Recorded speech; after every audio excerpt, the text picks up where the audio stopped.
Okay, we're back again at A2 Ado. Basically what happened, we got a lot of backstory last episode. We inherited our father's orchestra, and we were basically required to go to every meeting, and if we did, then we would inherit our father's fortune or something like that. And we need to do that because we are like deep in debt, and like debt collectors are coming to beat us up in alleys. And all of that. So we went to a practice one day, and a friend of our student of our father's, I guess, broke into practice, started yelling at us, started yelling at the kids. Everyone was just getting yelled at in Chinese. So we don't actually know too much about him because he only speaks Chinese. That's where we're at. And we had been trying to tell him goodbye to say that our dad was dead because the guy did not know our dad's dead. But it turns out we were telling him see you again. So I'm guessing we're going to see him again. Is I think where we're at.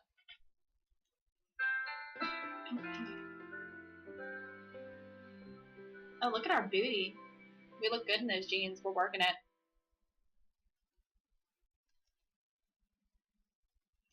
Next practice, I'm running late as usual. Also as usual, one of the orchestra members calls my cell phone to check up on me. What's new, however, is the near hysterical pitch of her voice. Sona, please come quickly. It's an emergency. Oops. I apparently clicked something. This had better be good. Because if it's something lame, like another scheduling problem or picking what songs to play, I don't care if I'm cut off by a loud crash and frantic shouts in the background. I need to go. Please hurry. What the heck? Where did that crown come from?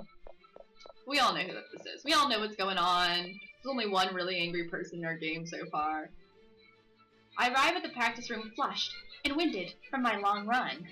When I try to open the door, it doesn't budge. They never lock this door during practice. I fumble around in my pockets for my spare key. I need to get in there. Apprehension building, I shove the key and wrench the door open. What the heck is going on? My eyes widen in shock. Half the orchestra is hiding in the back of the room, surrounded by a ramshackle barricade of chairs and music stands. The other half is trembling in their usual seats, stumbling their way through Vivaldi's Spring Concerto. To my surprise, none other than Yin Li Xiao is presiding over the conductor's podium. The baton in his right hand moves in swift, fluid arcs in time with the music. Or it would be in time with the music, I guess, if the orchestra actually had any sense of rhythm. I can see Xiao wincing painfully with every bumbled note and missed timing cue. His grip on the baton gets tighter and tighter until he finally holds up a hand, stomps off the podium, and starts yelling at a percussionist. Dude, I really, really have to go to the bathroom. Like, let me leave for 5 minutes. 5 minutes. As he tries to get up, Xiao holds out an arm in front of him. He stabs repeatedly at the page on the percussionist's music stand. Angry triangles. I guess the percussionist was not doing a very good job. Xiao, he needs to go to the bathroom. Let him go, else things in here are going to get even more unpleasant than they already are. At the sound of my voice, Xiao turns around and finally notices me. Sona? He's angry at me too. I'm not sure what he's ranting about now, but I think I hear my name. I think he's scolding me, probably for being late given how emphatically he's pointing at the clock. Yeah, bad Sona, slap on the wrist, whatever. Now let the guy go to the bathroom. Bathroom? Washroom? Restroom? Do you get what I'm saying at all?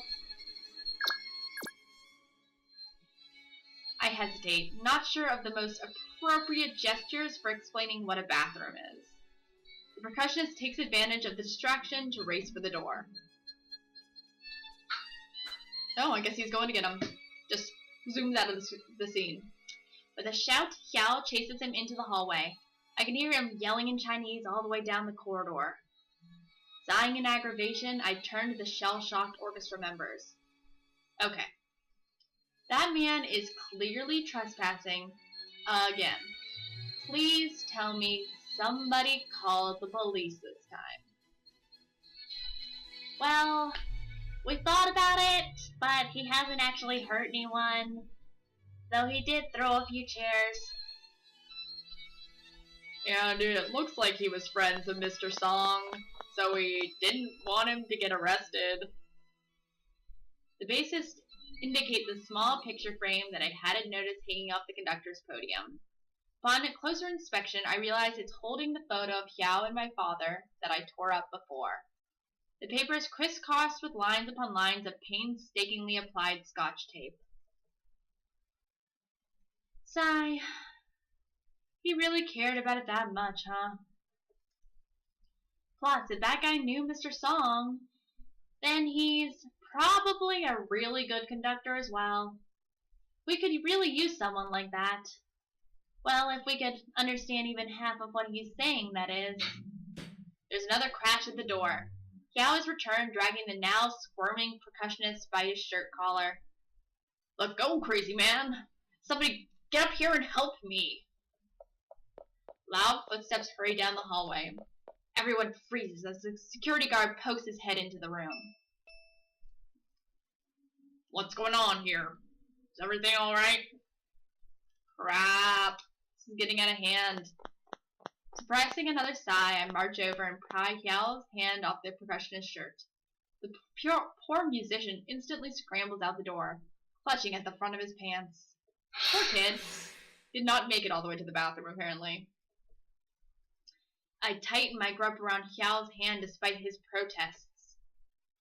See you later, guys. Me and Xiao are gonna talk for a bit. Keep on practicing, or cowering, or whatever floats your boats. Slamming the door behind us, I drag Xiao down the hallway. He manages to yank his hand out of mine after several seconds of struggling and points back at the practice room. Sona. There's another word we know. Besides my name, he keeps saying one word that I recognize. Lianzi. Practice. My father rarely had time to talk to me as a child, but when he did, that was the word he used most often. Lianzi. He'd bark it every 5 seconds whenever he listened to me play the piano. Lianzi. He'd punctuate each shout by smacking the wall with a steel ruler. Lianzi. Every time I missed a note. Lianzi. Or slouched too much. Lianzi. Or didn't curve my fingers. Again, I apologize to anyone who speaks anything close to this language because I am doing a poor job. He never used the ruler on my hands, but I was always afraid he would. Maybe that's one of the reasons I never practiced as much as he expected me to. Xiao is still staring at me, foot tapping impatiently against the floor. That intensity in his eyes is as striking as ever. Xiao's in a completely different league from me, isn't he? He's much more like my father than I'll ever be. Oops. I don't know why it went forward. Oh, no, it went back. I don't know how I did that. That would have been a nice thing to know, I guess. Yeah, I know. Lianzi. You definitely were my father's student, weren't you? You must have really looked up to him. I'm surprised he didn't leave his precious little orchestra to you instead of me. I keep going even though I'm talking more to myself than to Xiao at this point. Is that what you're here for? You want to take over Song Wu Xian's orchestra?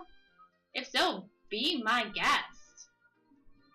Sure, I'm supposed to be in charge now, but You can do all the work for me. Not that I was going to do any in the first place. My father would have probably preferred you anyway. So it's a win-win situation. Win-win? Happy? Yay? Oh, I am conniving. I hope someone teaches me to be a better person. Forcing a big smile, I clap him on the back. It's my first friendly gesture towards him, but Xiao only glares and shakes his head. Again, he points back at the practice room.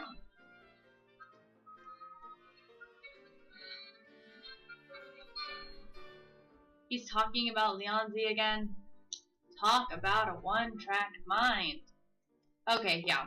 I hereby proclaim you as the orchestra's official conductor. Congratulations. I mimic a couple of conducting hand gestures, then point at him and grin. Conductor, you. Yay! I just imagine her deadpanning it, like there's no excitement in her voice when she says yay. She just, yay. Yao stares at me like I'm a lunatic, but finally nods. But if you don't want to get arrested, you're going to have to change some things about your conducting style. Not sure how else to explain, I grab some paper from a recycling bin and start doodling. Oh, this is so much better than I thought. I did not anticipate getting to see these drawings. Okay, this is you. Happy Xiao. Happy conductor. I like that he looks like his shirt is sleeveless. Like he's one of those guys that goes to the gym a lot and he just rips all the sleeves off his shirts. If you want to stay happy, Xiao, then there's 3 simple rules you need to follow. Rule number 1, no yelling at the musicians. Oh, he just wants to yell. He's like, yeah, pointy teeth. Shirtless. Yeah. I like the little crying kid. Adorable. No, Xiao, that's not good. Yelling is bad. Making people cry is bad. Rule number 2, no throwing chairs. Throwing chairs is... Oh, we are crushing his dreams. He's not gonna like conducting after this. We're taking out all the good bits. This is wrong. Throwing chairs is bad too. And last but not least, rule number 3. Absolutely no locking people inside the practice room. That might be my favorite picture. Not only do they look like they're crying, they look like they're sweating too. It just looks way worse than it actually is. That is very, very bad. Get the picture? Yeah, see, look how angry he is. He's like, no. And you know what happens to people who are very, very bad? We call the police on them, and they go to jail. And then Happy Xiao will become a very, very sad Xiao. No. Okay, I'm changing it. That's my favorite picture. Him in, like, the old-timey Monopoly style, like, jail suit with a little hat. And of course, like, I imagine Xiao was, like, highly educated. And so him, like, her talking to him like he's either a dog or a 3-year-old is fantastic. Okay, so everything should be clear now. You conduct, the orchestra plays, nobody cries, and nobody gets arrested. Happy endings all around. That is why we're here, Sona. No bad endings. There are no bad endings for anybody. Deal? Deal. I extend my hand towards him. Xiao regards me briefly before clasping it in his own. We shake. I look forward to working with you too. Or me not working, him working, one of the two. When I announced Xiao as the new conductor, the orchestra's response is actually quite positive. I guess after going so long without anyone confident, they'd probably welcome any raving lunatic as long as he could keep them on beat. It helps that Xiao is making a more concerted effort to maintain his cool. I can still see him flinching with every sour note. but at least he refrains from grabbing anyone's instruments.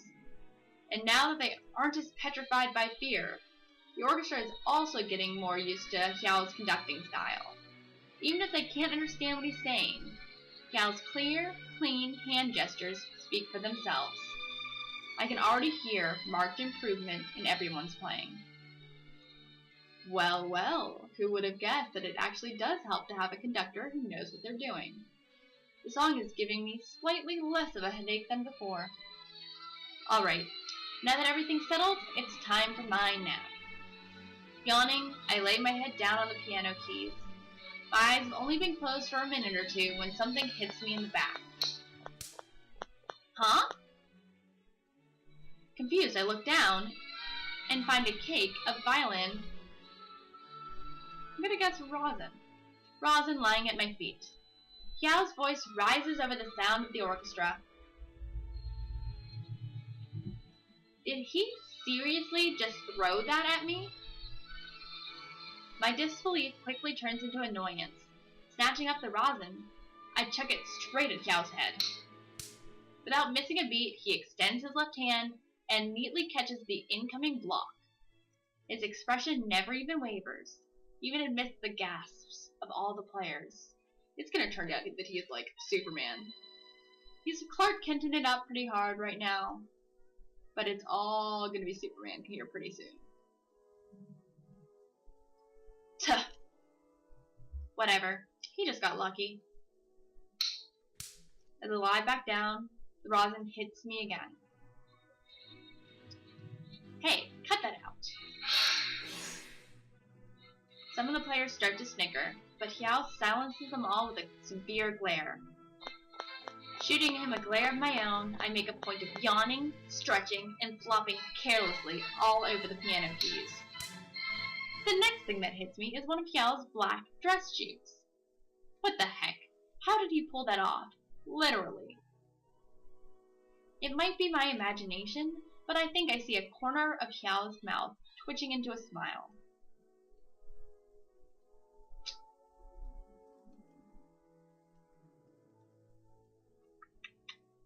I'm a little torn here, to be honest, because part of me wants to go back to sleep and be like, yeah, throw all the stuff at me you want. You're not going to change the way I behave. But I also want to see what would happen if I just stayed awake.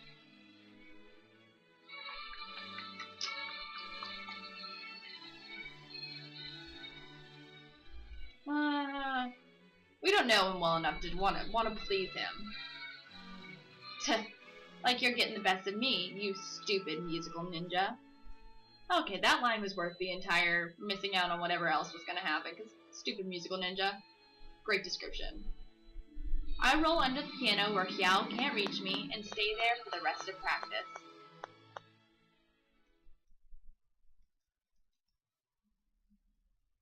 By the time practice finally ends, I can't wait to head home.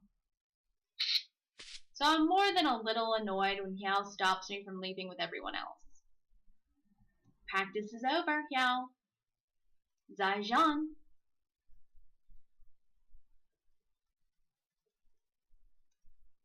He's not happy with me again for whatever reason. What's that, Hyao? Did you say I should go home and take a nice long nap to make up for the nap you deprived me of before? Well, I did kind of get a nap. A little bit of a nap. Why, thank you. How thoughtful. I'll get on that right now. I try to twist away, but Hyao's grip is surprisingly strong. New conductor or not, I'm growing fonder and fonder of the idea of flinging him into the wall. Seriously, Hyao, don't give me any more of your crap. I got enough of that during practice. Zaijian. Undeterred, Hyao pulls a flyer out of his suit pocket. I instantly recognize one of my father's publicity photos at the top. Underneath is an old listing of my father's scheduled appearances for the year. One date in particular has been circled several times in red ink. Valentine's Day. Oh, did you want me to help out with the Valentine's Day concert? Hyao nods as I indicate the date on the flyer. Vivaldi. Vivaldi. Vivaldi. He's shaking his head at Vivaldi. Maybe he's wondering why the orchestra was practicing Vivaldi's Spring Concerto for a concert in February. Well, if he's so concerned, he can choose new songs himself. Grabbing a pen, I scribble a numbered list onto the flyer, right next to the concert date. After each number, I jot down a bunch of big question marks. Yao frowns disapprovingly as I shove the paper back into his hands. There you go, Yao. The concert set list is completely up to you. Have fun. Again, Yao grabs my arm before I can leave. Oh, come on. A fancy pants conductor like you can decide one music set list by yourself, can't you? Apparently not. After dragging me to the nearest chair, Yao hands me a thick stack of sheet music from his briefcase. I rifle disinterestedly through the songs he's given me. Bach, Mozart, Debussy. I don't even bother to hide my yawn. Yao glowers reproachfully and shakes his finger at me. Ooh, I am getting a long lecture. He's scolding me for disliking these songs, isn't he? How self-righteous. I already said he could choose whatever songs he wanted without me. If he insists on making me stay, then he's going to have to deal with my opinions. Ugh, how boring. Do you want to put the entire audience to sleep? I pantomime falling asleep with my hands. I didn't know if it was possible for Yao's glare to get any harsher, but obviously I was wrong. I pretend to fall asleep while he's talking, which earns me a smack from his conductor's baton. Ow! Fine. You want to know what I think, Yao? I think classical music is dull as dirt. I wouldn't pay to listen to any of these songs unless I had a bad case of insomnia. It's no wonder I can't stay awake during the orchestra practices. Like this. Watch. Picking up sheet after sheet of music, I make a show of yawning and dropping onto the floor after looking at each one. Seething, Yao snatches up the fallen pages one by one. He jabs his fingers at the names of the composers. What? So you'll love any song that has a famous name slapped on it? That's so frickin' pretentious. People should love music based on the music itself. No more blind worshipping of old dead guys and crap. I knocked down the papers Yao was waving, which makes him even more agitated. I can tell from Yao's tone that he's scolding me again. I don't understand what he's criticizing me for, and that annoys me even more. You know the other reason I hate classical snobs like you and my father? You suck all the life and joy out of music with your stupid forms and conventions. Just look at classical concerts. You can't show up in comfortable clothes, you can't stand up and cheer, heck, you can't even clap in appreciation unless it's at certain times. Where's the life and joy in something as stifling as that? I just don't get it. How is it that you people know so much about music yet you don't understand music at all? We just keep yelling back and forth, not caring if the other person knows what we're saying. Before we can come to actual blows, though, our argument is cut short by someone opening the door. Tearing my gaze away from Yao's, I notice one of the flautists, nervously looking into the room. Sorry to interrupt, but I think I left my purse behind. Can I, come in real fast and grab it, please? Seizing his briefcase, Yao takes this opportunity to stalk angrily out the door. The girl's eyes dart anxiously from his retreating back to my still flushed face. Is everything okay with you and Mr. Yao, Sona? Oh, sure, never been better. Me and Stir Fry Crazy are having loads of fun discussing the concert set list. Is that what we were originally talking about? I can't even remember. I'll give this girl some credit here. She actually had the audacity to giggle at me. You and Mr. Yao really are different. Understatement of the year, kid. But maybe it's a good thing. And you two have different opinions? More like he's going to be a total pain to work with. Looking shyer than ever, the girl twirls a lock of hair between her fingers. Well, to be honest, Sona, I used to think you didn't care about music at all. I actually thought you just took over our orchestra because of Mr. Song, but I'm glad I was wrong. What's that supposed to mean? Well, when you were talking to Mr. Hiao just now, it seemed like you actually care about music very much. Huh? Flustered, the girl quickly retrieves her purse, thanks me, and scurries out. I'm left in the practice room by myself, not sure what to think of her words. Even as I finally turn off the lights, or begin the long trip back to my apartment, or collapse into bed without changing my clothes, I'm still not sure.